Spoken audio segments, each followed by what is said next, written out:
네, 자, 다음 상담으로 넘어가 보도록 하겠습니다. 먼저 증상부터 만나보시죠.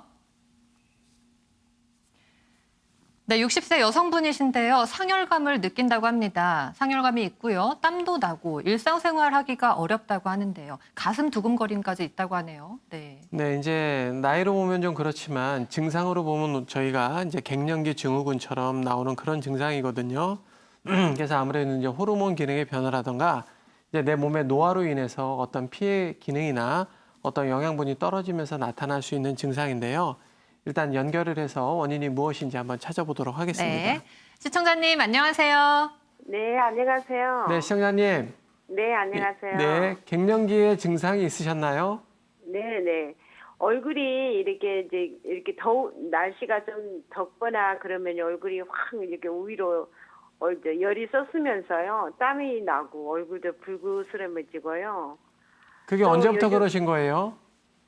한 3년 전부터 그런 거예요. 3년 전부터요? 3년 전부터 네. 그러셨다고요? 네. 그럼 50대 전후에서 그러시지는 않으셨네요. 10년 전에는. 네, 네. 네. 알겠습니다. 이 상열감에 대해서 네. 상담을 해준 원장님이 나와 그리고 또 계시니까. 제가 귀가 항시 귀에서 귀뚜라미 소리가 예. 네. 난 것은 굉장히 오래됐거든요. 아, 이명증도 있으시고요. 네, 그리고 네. 또 요즘 들어서는 이렇게 가슴이 일어나려고 할 때 이제 가끔씩 한 번씩 가슴이 두근거리다가 또 멈춰버릴 것 같은 그런 느낌이 한 번씩 와요. 가끔 네. 가다가. 네, 시청자님, 이 이명하고 이 어지럼증에 대해서 설명을 해준 원장님이 나와 계시니까요. 네, 네, 어지럽지는 않은데 네. 이제 네, 네, 알겠습니다. 원장님을 네. 연결해 드릴 테니까 궁금하신 점 물어보시도록 하세요. 네.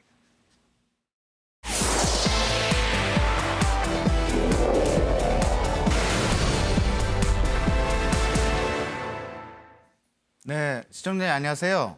네, 안녕하세요. 이 한의학에서 이제 주로 상열감은 네, 스트레스나 가슴 속에 이제 화가 있는 경우도 원인이 될 수가 있고요. 네, 또 연세가 드시면서 몸에 혈액이나 진액이 부족해지는 저희는 이제 혈허라고 진단을 하는데요. 그런 네네. 혈허 증상이 됐을 때도 이렇게 위로 열이 뜨면서 뭐 가슴이 답답하거나 얼굴이 붉어지거나 식은땀이 날 수가 있습니다. 네, 네. 원래 건강한 사람들의 조건들은 아랫배와 네. 손발은 따뜻해야 되고요. 가슴과 얼굴은 좀 시원해야 평상시에 네, 네. 컨디션이 좋거든요. 근데 네, 이렇게 열이 자꾸 위로 뜨면은 입이 마르거나 얼굴이 화끈거리거나 눈이 충혈되거나 또 뭐 머리가 좀 띵할 수도 있고 그런 네, 거에 네. 의해서 이제 이명 증상이 생기는 경우들도 있고 또 안면 홍조 때문에 좀그 사람들 만나는 거 싫어하시는 그 환자분들도 간혹 계시거든요. 네, 네. 지금 혈압약이나 당뇨약 같은 거 특별한 병력은 없으세요? 혈압이 약간 높다고 해서요. 네. 혈압약 하루에 하나씩 먹고 있습니다. 아, 예. 그 키하고 몸무게는 어떻게 되세요? 키는 한 58 정도 됐고요. 네. 더 작아졌더라고요. 아, 예, 옛날에는. 그렇죠. 예, 예. 네네. 옛날엔 좀 더 그랬는데요. 그리고 또 몸무게는 60이에요. 60kg. 예. 네. 지금 그 규칙적으로 운동하시는 게 있으세요? 그냥 가정에서 그냥 약간 네, 네, 네. 좀 한다고는 하지만은 그 운동이라고는 볼 수 없겠지만. 네, 요 증상에 대해서 뭐 한의학적인 치료 방법들은 조금 이따 우리 원은주 원장님이 설명을 해 주시겠지만 제가 이제 말씀드리고 싶은 거는 평상시에 그 하루에 30분에서 1시간씩 밖에 나가서 좀 많이 걸으세요. 네. 무리하게 걷지 마시고 가볍게 팔을 다리를 흔드시면서 걸으시는 운동하고 더불어서 네. 이 호흡을 하실 때 들여 마시는 숨보다 우리 흔히 한숨 쉰다고 얘기하죠. 네. 내쉬는 숨을 좀 길게 또 편안하게 시원하게 자주 내쉬시면 네. 가슴 속에 있는 화기가 빠져나가면서 가슴이 좀 시원해지고요. 네. 또 다리를 걷는 운동을 많이 하시게 되면 우리 몸 안에 있는 에너지나 기운이 자꾸 이렇게 아래쪽으로 내려갑니다. 그래서 다리는 튼튼해져야 되고 또 머리는 시원해져야 되거든요. 네. 또 한 가지 방법은 평상시에 반신욕을 하시면서 이렇게 따뜻한 물 속에서 반신욕을 하시면서 이 머리 쪽에 찬 물수건을 이용해서 이 머리나 얼굴 쪽은 차가운 찜질을 좀 해주시면서 아래쪽은 그 반신욕을 하시는 그런 방법들도 굉장히 좋고요. 네. 특히 짜고 맵거나 인스턴트 음식, 자극성 음식 같은 음식들을 드시면 이 화기가 위로 자꾸 뜰 수가 있기 때문에 음식은 자연식, 유기농, 또 채소나 야채나 이런 쪽을 좀 많이 드시면서 걷는 운동 하시고 또 이 며느리 호흡이라고 합니다. 그 억울하고 가슴 답답할 때 며느리들이 한숨 쉬잖아요. 네. 그런 것처럼 이렇게 내쉬는 숨을 길게 쉬면서 가슴 속에 있는 화도 내보내시고 또 흥분된 교감신경을 좀 안정시켜주고 반신욕 하시고 이런 것들이 이제 집에서 편하게 하실 수 있는 그런 이 생활요법들이고요. 우리 원 원장님 이런 경우에 한의학적인 치료 좀 한번 말씀해 드리시죠. 시청자님. 네, 안녕하세요. 네, 안녕하세요. 제가 추가로 조금만 더 여쭤보겠는데요. 열이 네. 위로 뜨면서 혹시 아랫배나 손발은 많이 차신 편인가요? 아니면 몸 전체에서 열이 다 많으신 편인가요?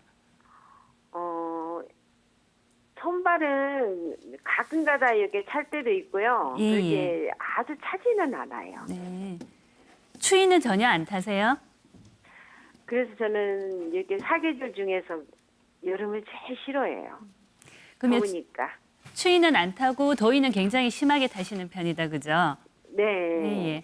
아까 조금 전에 안상훈 원장님께서 말씀하셨듯이 이제 상열감이 생기는 원인은 이제 몸 전체에서 열이 많아서 오는 경우도 있지만 여성분들 같은 경우에는 나이가 들면서 엄열이 부족해지게 되면은 상대적으로 남는 양기가 위로 뜨게 돼요. 그래서 그것을 엄어화동이라고 한방에서는 표현을 하게 되는데요.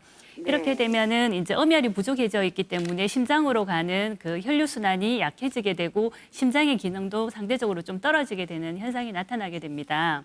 네. 그래서 갑자기 움직인다든지 운동을 할 때 심장 박동이 조금 불규칙해지거나 두근거리는 느낌을 받게 되기도 하고요. 그리고 네. 이제 뭐 과다하게 많이 움직였을 때는 심한 피로감이라든지 이런 것들도 같이 동반이 될 수가 있습니다. 네. 그래서 이런 경우에는 이제 가장 기본적인 한방적인 처치 방법은 엄열을 보호해주는 것이 가장 기본이라고 보시면 될 거고요. 네네. 그 상태에서 이제 상초로 떠 있는 열을 꺼주는 한약재들이 뭐 황금이라든지 치자라든지 그러면서도 심장의 기운을 조금 도와주는 뭐 맹문동이라든지 이런 약들을 추가적으로 더 이제 가감을 해서 할 수 있는 여러 가지 처방들이 있습니다. 그래서 기본적으로 뭐 숙지향, 당기, 청궁, 백작약이라는 어떤 사물탕이라는 기본 처방을 기본으로 해서 거기에 내 몸의 그 상열감의 증상에 맞는 여러 가지 청열 약물들을 다시 가감을 해서 처방을 받아서 복용을 하시게 되면은 상당히 개선이 될 수 있을 것 같습니다. 네. 그리고 시청자님. 선생님 있잖아요. 예. 제가 손톱이 있잖아요. 네. 손톱요? 네, 네네. 손톱이 이렇게 항시 이렇게 허옇게 그러니까 뭐라 하나 이렇게 정상적인 손톱은 반질반질해야 되잖아요. 네네. 그런데 손톱이 이렇게 좀 허옇게 이렇게 뽀석뽀석하다 해야 되나 그런 느낌이 항시 좀 있어요, 약간. 그러니까 아까 제가 조금 전에 말씀드렸듯이 이제 네. 손톱이 자라는 것은 혈의 여유분이 있을 때 저희가 손톱이 건강하게 잘 자라게 되거든요. 그러면서 네네. 말초까지 혈류 순환이 잘 일어날 때 네. 손톱이 잘 자라게 되는데 지금 기본적으로 엄열이 많이 부족하시면서 심장 순환력이라든지 이런 것들이 떨어져 있는 상황이기 때문에 말초까지 혈류 순환이 잘 일어나지 않으면서 손톱으로 가는 영양분이 많이 부족해져 있는 상태라고 보실 수가 있습니다. 그래서 아까 제가 조금 전에 말씀드린 대로 가장 기본적인 거는 열을 무조건 끌려고 하는 것보다는 내 몸에서 부족한 것을 채워준 상태에서 이제 남는 열은 살짝 꺼주는 그런 형태의 치료를 받으시면 될 것 같습니다. 네. 예, 시청자님. 네네. 네, 몇 가지 더 확인해 볼 게 필요할 것 같은데요. 일단 한방적인 치료법들에 대해서 이제 원장님께서 많이 말씀해 주셨듯이 지금 어떤 음열이 허한 거는 지금 증상으로도 나타나고 있으신 거예요. 위쪽으로 열이 뜬다는 것도 그렇고 손톱이 많이 말라간다는 것도 그렇고 그래서 반드시 음열을 보충해 주면서 또 방금 말씀하신 대로 청열시킬 수 있는 그러니까 열을 꺼트릴 수 있는 시원한 약들이 필요한 그건 이제 한방 쪽에서 다 이제 보충을 해 주실 수 있는 것들이고 지금은 정확하게 좀 필요한 상황이신 것 같아요. 그래서 한방적인 진단이 반드시 필요하실 것 같고. 그러니까 위로 열이 많이 오르고요. 네. 밑에는 괜찮은 것 같아요. 네, 그렇죠. 얼굴 쪽으로 많이 와요. 얼굴, 열의 불균형이거든요. 가슴하고. 네. 가슴하고 얼굴만 그러고 다른 데는 다 괜찮은 네. 것 같아요. 아래쪽에서 열을 잡아줄 수 있는 능력이 많이 부족해지면은 그렇게 네. 열의 불균형이 생기면서 위쪽으로 열이 많이 뜨게 되세요. 그걸 많이 겪게 되시고 네. 지금 또 확인해 봐야 되는 거는 드시는 약이 혹시 있는지는 확인이 돼야 될 것 같아요. 지금 고혈압 약을 좀 드시는데 일어날 때 약간 어지럼증이라든가 좀 네. 두근거림을 느끼시는 경우에는 고혈압 약이 혹시 좀 과도하게 들어가는 건 아닌지 한번 체크해 보실 필요가 있으실 것 같아요. 혈압약이요? 네. 혈압이 좀 높아서요. 네네. 한 알씩 먹고 있어요. 한 알씩. 그 약을 드신 다음에 혈압이 제대로 조절되시는지 일단 한번 보시고 네. 그 혈압이 조금 낮아지는 경우면은 그 내과 선생님한테 의뢰를 해서 양량을 조금씩은 줄여갈 수가 있으시거든요. 네. 그렇게 해서 좀 한번 체크해 보는 게 필요하실 것 같고 네. 혹시 예전에 그 여성 호르몬 치료나 이런 걸 받아보신 적은 없나요? 없어요. 그런 건 없으시고요. 네네. 예, 보통 일반적인 경우에 이제 호르몬 치료를 받으셨던 분들이 늦게까지 좀 증상이 유지되는 경우가 있어서 혹시 그런 경우라면 이제 약을 좀 줄이면서 한방적인 치료를 늘려가는 게 도움이 되니까 한번 확인을 좀 해본 거예요. 네. 네, 시청자님. 네네. 저희가 녹차의 고장 전라남도 보성군에서 제공받아서 드리는 이 녹차 선물 세트 있는데요. 네. 요거 네. 드시면 위로 뜨는 열을 좀 가라앉는데 조금 도움이 되실 수 있으니까 요 녹차 네네. 선물 세트 한 박스 댁으로 보내드리겠습니다. 아유 감사합니다. 아유. 네, 시청자님.